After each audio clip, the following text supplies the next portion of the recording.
Yeah. Hi, everybody. We're back.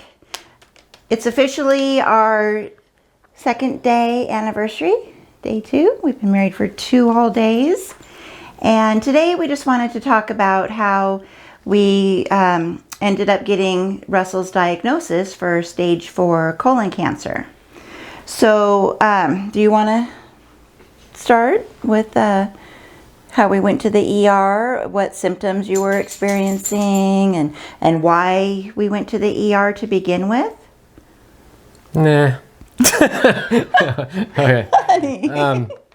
So I was working up until the 1st of July, but I was getting thinner and thinner, losing weight, and not only was I losing weight, but I wasn't just losing body fat, I was losing muscle mass. Like I lost a ton of muscle mass. And when your body, or at least when my body was using my dirty ass muscle mass, like cigarettes and all kinds of energy drinks and stuff in there, it made me feel really bad, like health wise. So I lost a bunch of weight, was getting really weak. On the 1st, I got home from work and I felt so bad I thought I was gonna die. And that wasn't the first time I felt that bad, but it was definitely to a point where I was really worried that I was gonna die. Like, within hours, I wasn't sure what was going on, and it had happened a couple times before where I felt that bad, and so we went to the emergency room, and I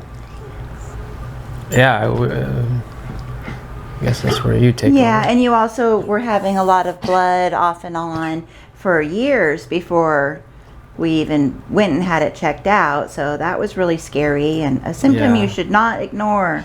And plus, he was very, very tired all the time. And so anyways, when we went in there, we had no insurance. So that was another thing that made us put it off for so long. Just, we don't have the money to pay for a bunch of doctors. You know, what do you do in that situation?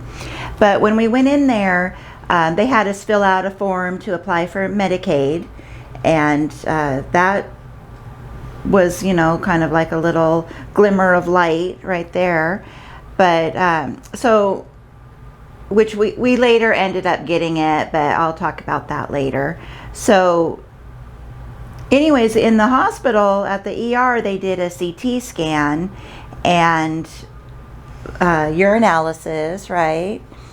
And blood tests. And all his labs were within, you know, pretty normal parameters.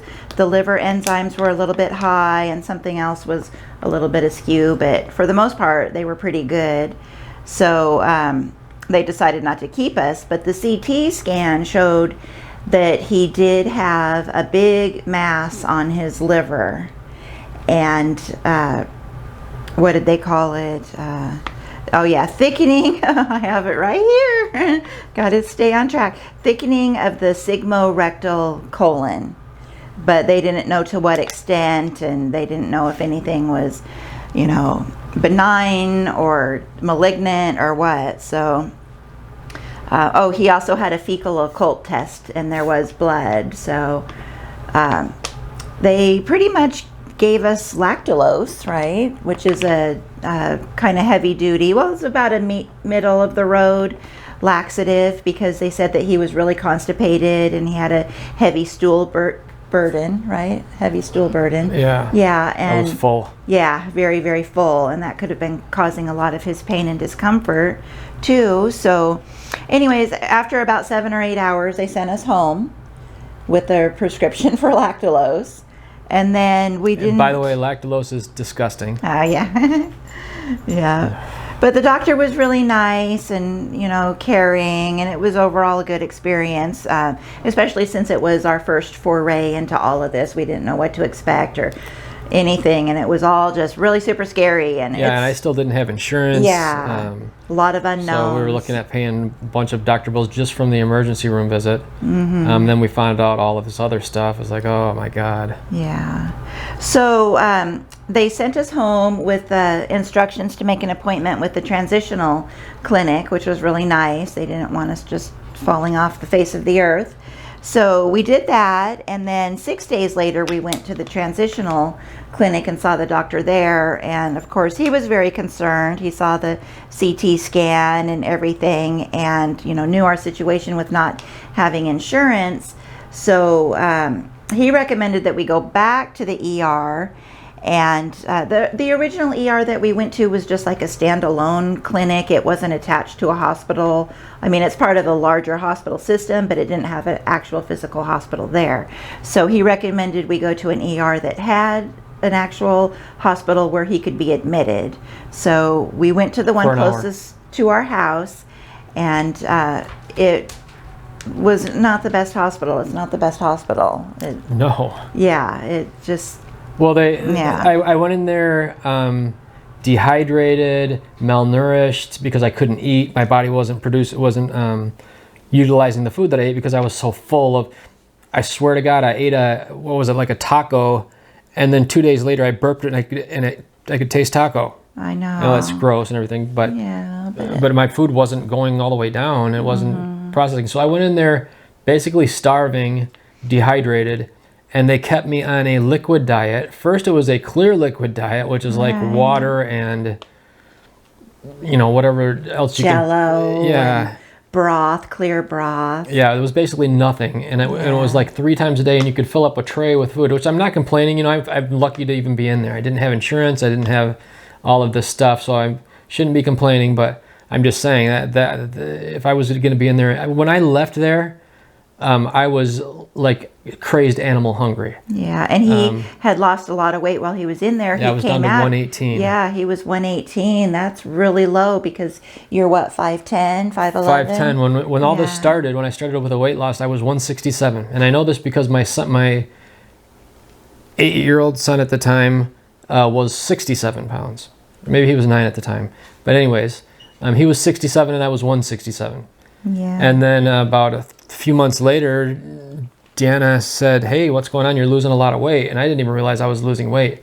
I just had a lot of stomach issues for a month or and plus like he that, was or 6 sleeping weeks. all the time. If he wasn't at work, he was asleep. He was just so fatigued. You could tell something was seriously wrong. It was just getting really scary. Yeah, but I love naps, so I'm ready for a nap right now.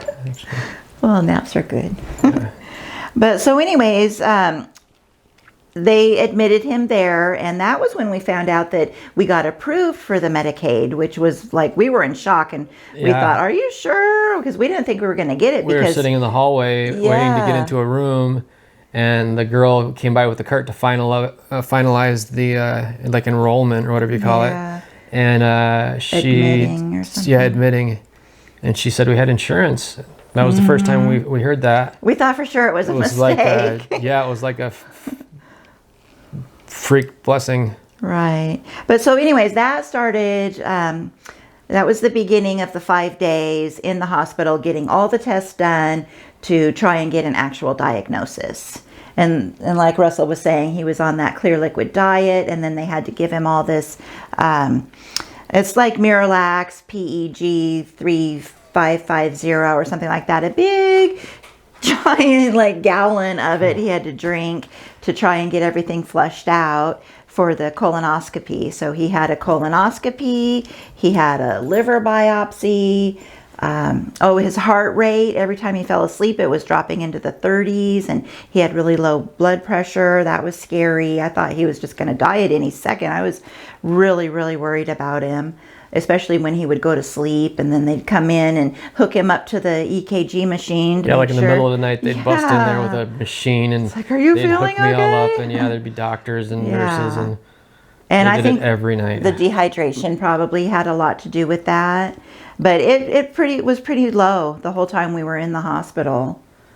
Yeah. So, and what else did you have done? Lots of blood work, and then they did an MRI as well.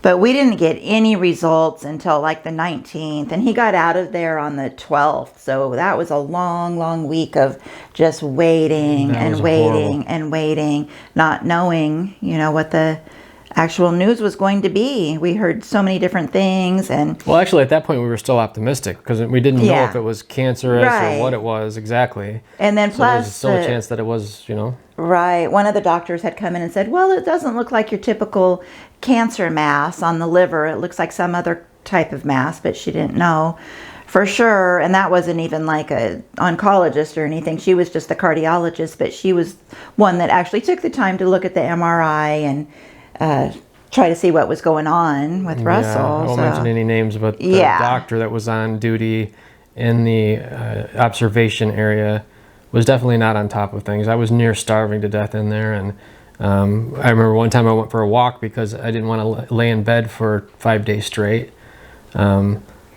So I got out and I was taking a walk, and he asked a nurse, "What is he still doing here?"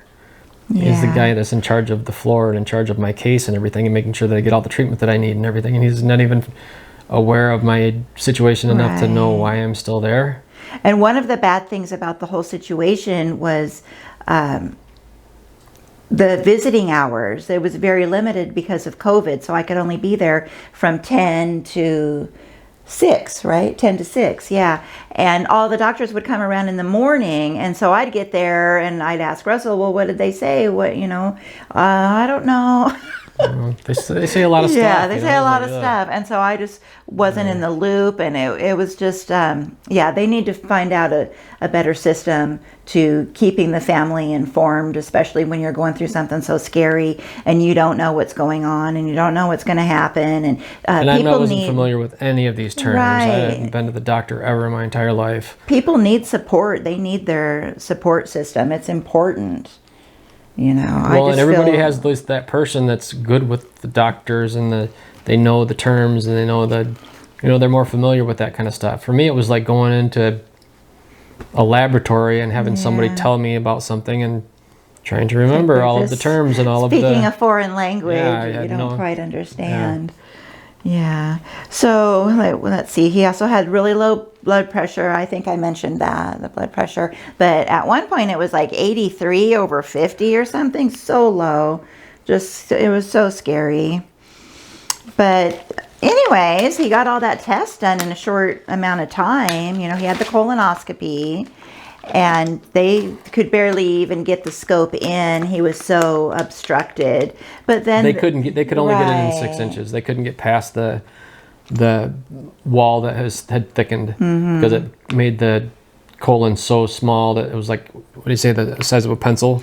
Right. So they couldn't put the camera through there. Yeah. So he saw the oncologist, he saw the GI doctor who did the actual colonoscopy, and he recommended surgery. So he sent in the colorectal surgeon who said, no, I don't really want to do surgery. And then he got a second opinion with the general surgeon, who was pretty much a joke. He's all, oh, I don't really do these, but yeah, I don't think that you should have the surgery. Well, We're not- everybody that we talked to Yeah. always started out by saying, well, I haven't looked at any of Yeah. your test results or any of your stuff. So theoretically, this Yeah. is what could happen. So they all told us basically the same thing. Either we will operate, we won't operate. Yeah. But if it's this, which we think it is, we won't operate. So we didn't know if he was going to be going in for this huge surgery or what was happening. Yeah, that was Which just the unfortunately, unknown. that huge surgery would have been the best option, the best Right. possible scenario at that point. Right. And so then we got out on the 12th, right? And we waited for a week, and then we had a follow-up appointment with the oncologist, and he was the one that actually had a copy of the MRI and all the tests and everything, the liver biopsy, the colonoscopy, and they kind of pieced it all together. Yes, it's a malignancy. It's stage 4 colon cancer. And he said it was advanced stage 4 colon Advanced cancer. because the mass on his liver is like this big. It's really big. And he said, Actually, she's not very good with centimeters. It's actually much bigger than that. I don't It goes know, from the it's top of my liver, yeah. like in the center of my rib cage, just below the center of my rib cage, all the way down to And you my can hip. feel it on the outside. Yeah. We just, Which you couldn't feel it before I lost all the weight. So Right. we just